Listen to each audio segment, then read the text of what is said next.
1920 red heart महल आरव की जलन। वह गुस्से में श्रेयांश और दिशा को घूर रहा था। वहीं अमन के चेहरे पर मुस्कान थी। दोनों सामने का नजारा देख रहे थे। श्रेयांश आगे, दिशा पीछे। अचानक बचने के लिए श्रेयांश ने दिशा का हाथ पकड़ा। वो दोनों हंसते हुए लड़ रहे थे कि तभी उनकी नजरें सामने की ओर गईं, जहां अमन और आरव खड़े उन्हें देख रहे थे। सामने देखकर दिशा और श्रेयांश के चेहरे पर एक अजीब सी ऑकवर्ड स्माइल आ गई। दोनों ने तुरंत नजरें झुका लीं।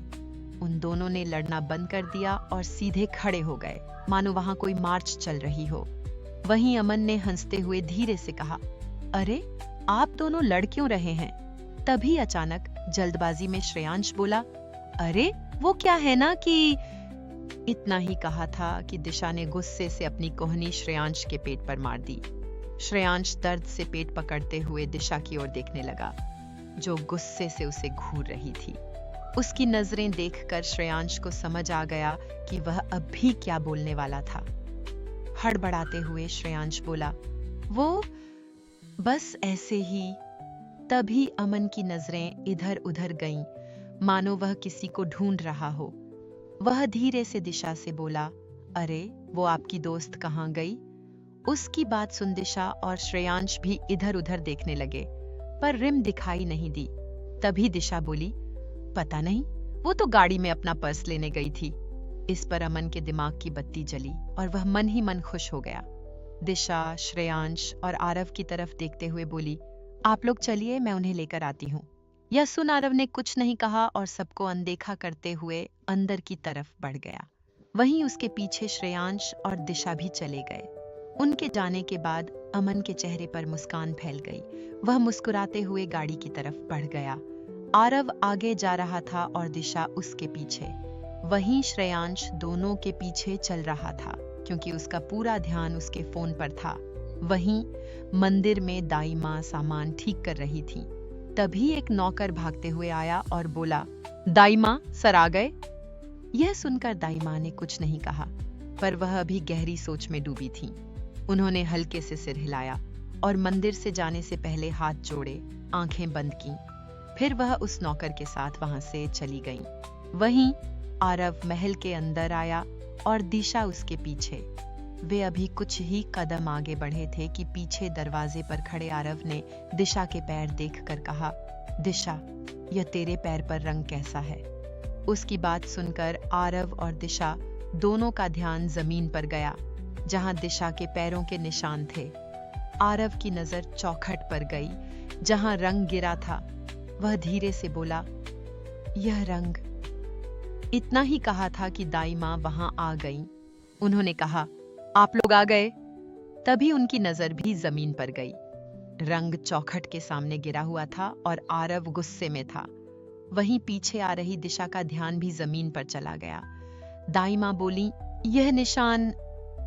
यह बोलते हुए उनका ध्यान चौखट पर गया, जहां अभी भी रंग गिरा हुआ था।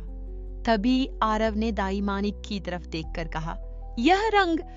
वहीं दाई माँ परेशान होकर बोली, वो बाबा, ये एक नौकरानी से गिर गया था। मैंने उसे कहा था इसे साफ करने के लिए, पर लगता है कि वह ऊपर काम में फंस गई। यह कहते हुए दाई माँ की नजरें परेशानी से दिशा की तरफ गईं। दिशा को देखते ही कुछ पल वह उसे देखती रह गई। दिशा काफी खूबसूरत लग रही थी, मानो कोई गुड़िया। इतनी खूबसूरती पर दाई माँ की नजरें कुछ पल के लिए नहीं हट सकी। तभी अचानक आरव बोला, अगर आपने उसे यह साफ करने के लिए कहा था तो किया तो अभी तक यह यहाँ क्यों है? जैसे ही उसने यह कहा, वही नौकरानी वहां आई। वह आरव को देखकर माफी मांगते हुए कांपती आवाज में बोली, सर, मैं बस साफ करने जा ही रही थी। इतना ही उसने कहा था कि आरव ने उसे देखकर कहा, कल से काम पर आने की जरूरत नहीं। यह बात सुनकर पीछे खड़ी दिशा शौक में उसे देखने लगी। वह जानती थी कि आरव काफी स्ट्रिक्ट है अपने काम और बाकी चीजों को लेकर, पर इतना कि छोटी सी गलती की वजह से किसी काम करने वाले को निकाल देगा, यह उसने नहीं सोचा था। वहीं आरव की बात सुन आगे किसी ने कुछ नहीं कहा। नौकरानी बस सर के सामने झुकी रह गई। तभी दिशा ने आरव की तरफ जल्दी से देखकर बोला, पर उन्होंने ये जानबूझकर नहीं किया। उसकी आवाज सुन सभी नौकर और दाई माँ मानो सदमे में चले गए। आरव ने दिशा की ओर देखा। तभी दिशा ने उसकी आंखों में देखकर बोला, देखिए, इसमें उनकी कोई गलती नहीं है। उन्होंने यह जानकर नहीं किया, और गलती तो मुझसे हुई थी कि मैंने देखा नहीं। आप प्लीज उन्हें माफ कर दीजिए। वो दिशा, जो आरव से नजरें मिलाने से पहले भी अंदर ही अंदर सिहर जाती थी, अब किसी और के लिए आरव की आंखों में आंखें डालकर बात कर रही थी। वहीं उसकी बात सुन आरव कुछ पल के लिए उसे बस देखता रह गया। वो उसकी आंखों में एक अलग चमक देख रहा था। उसने भी ये नोटिस किया था। जब से वो दिशा से मिला था, तब से दिशा ने उसे आंखों से ठीक से एक नजर तक नहीं देखा था, पर अब वही उसकी आंखों में आंखें डालकर बात कर रही थी। आरव ने कुछ देर यूं ही दिशा पर नजरें गड़ाईं और फिर उस नौकरानी को देखकर बोला, ठीक है, पर यह गलती अगली बार नहीं होनी चाहिए। वहीं उसकी बात सुन दाई माँ तो मानो सदमे में चली गईं। वह बस शौक में एकटक आरव को देख रही थीं। यह पहली बार था जब आरव ने किसी के लिए अपना लिया हुआ डिसीजन चेंज किया था। वहीं उसकी बात सुन दिशा के चेहरे पर मुस्कान आ गई। वह एकटक आरव को देखने लगी। आरव ने भी धीरे से कहा, यह पहली बार है और इसे यहाँ के हर काम करने वाले को सीख लेना चाहिए। अगर यह गलती दोबारा हुई तो मैं अगली बार किसी को दूसरा मौका नहीं दूंगा, सीधे यहाँ से बाहर फेंकवा दूंगा। महल आरव ने कुछ देर यूं ही दिशा पर नजरें गड़ाईं और फिर उस नौकरानी को देखकर बोला, ठीक है, पर यह गलती अगली बार नहीं होनी चाहिए। सब आरव को सदमे से देख रहे थे। किसी को भी यह यकीन नहीं हो रहा था कि यह वही है जो एक छोटी सी गलती बर्दाश्त तक नहीं करता है। उस नौकरानी ने तो अपनी किस्मत तक मान ली थी कि आज उसे यहाँ से जाना होगा, पर अचानक यूं आरव का बदला स्वभाव किसी को भी समझ नहीं आया। वहीं आरव की बात सुन दिशा के चेहरे पर मुस्कान आ गई। तभी आरव ने भी धीरे से कहा, यह पहली बार है और इसे यहाँ के हर काम करने वाले को सिखा देना चाहिए। अगर यह गलती दोबारा हुई तो मैं अगली बार किसी को दूसरा मौका नहीं दूंगा, सीधे यहाँ से बाहर फेंकवा दूंगा। वहीं उसकी बात सुनकर दिशा की मुस्कान गायब हो गई। वह मन ही मन बोली, कितने खड़ूस हैं ये, अरे छोटी सी गलती ही तो हुई है। बस तभी वह अचानक चुप हुई और मन में फुसफुसाई, हे भगवान, जैसी मेरी हरकतें हैं, कहीं यह मुझे ही ना कंपनी से निकाल दें। वो अचानक मुड़ी और श्रेयांश को देखा, जो पहले से ही उसे देख रहा था। श्रेयांश ने आंखों ही आंखों में सहानुभूति दी, मानो दिशा की सारी बातें उसके चेहरे से ही पढ़ ली हों। उसने आंखों से कहा, तू चिंता मत कर, आगे सब सही ही होगा। वहीं दिशा ने उसकी बात समझकर मुंह बना लिया और मन ही मन बोली, मुझे मुझसे ज्यादा चिंता तेरी है। आरव फिर बोला, इसे जल्दी साफ कर दो। और वह मुड़कर दाई माँ की तरफ देखकर बोला, दाई माँ, आप सबको उनके कमरे दिखा दीजिए, मैं अपने कमरे में जा रहा हूँ। यह बोलकर वह बिना मुड़े वहां से कमरे की ओर चला गया। सब बस पीछे उसे जाते हुए देख रहे थे। वहीं दूसरी ओर गाड़ी के पास अमन भागते हुए गाड़ी के पास आया। उसने आते ही फ्रंट सीट के दूसरी साइड का गेट खोला। जैसे ही उसने गेट खोला, गाड़ी पूरी खाली थी।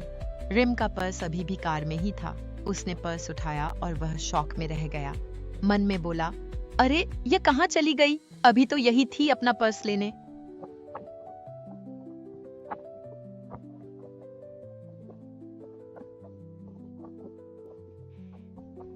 वो ये सोच ही रहा था कि अचानक किसी ने अमन की पीठ थपथपाई। अमन झटके से मुड़ा।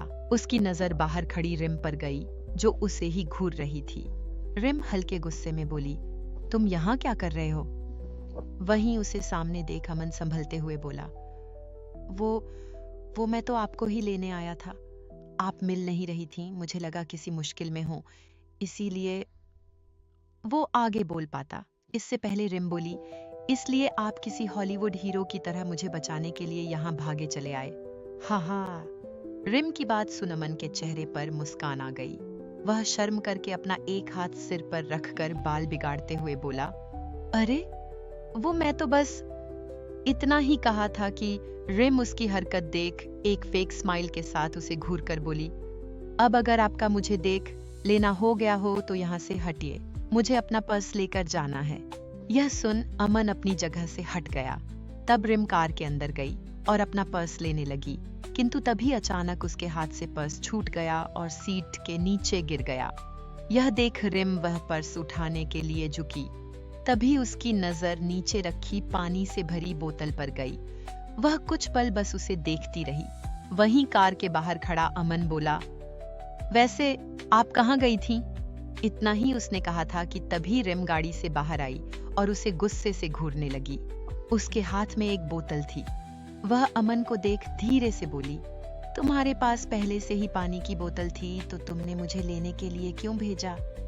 वहीं उसकी बात सुन अमन अचानक खिसिया गया, मानो किसी बिजली का झटका आया हो। वह हल्के शौक में बोला, क्या? यह बोलकर उसने रिम के हाथ से बोतल ली और अचानक उसके मुंह से निकल पड़ा, अरे ये कैसे? आगे बोलते बोलते वह रुका और अपनी बात ठीक करते हुए बोला, मेरा मतलब यह यहाँ कैसे आई? मुझे तो पता ही नहीं चला।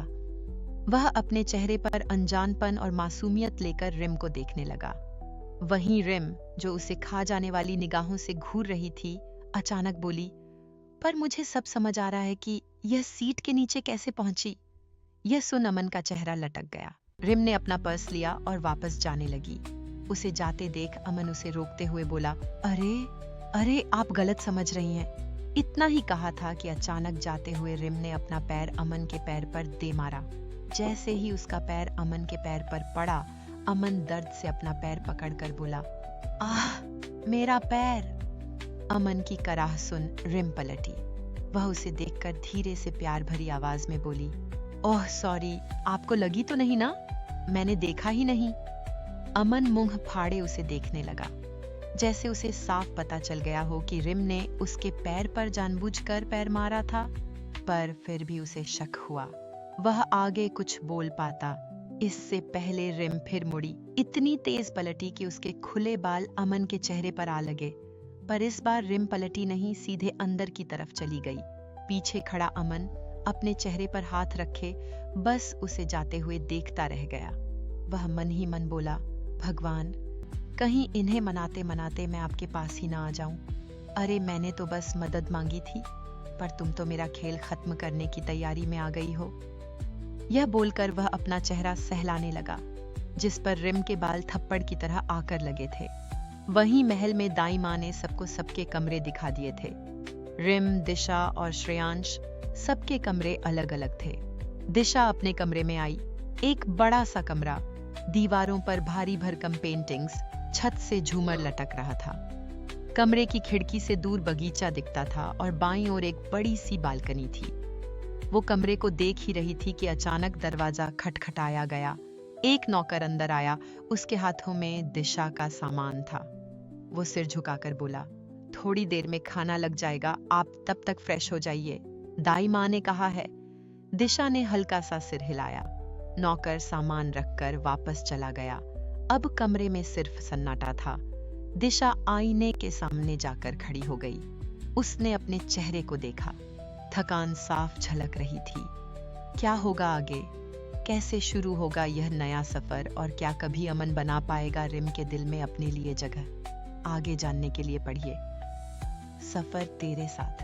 आगे का भाग पढ़ने के लिए फॉलो करें और शेयर करें। और हाँ, मेरी कहानी को अपना फीडबैक देना मत भूलिएगा, कमेंट करें। रेड हार्ट चेरी ब्लॉसम लेखिका शिवांगी। और अगर आपको मेरी लिखी कहानियां पसंद आएं तो प्लीज मेरी और कहानियां भी पढ़ें। पढ़ने के लिए शुक्रिया रेड हार्ट।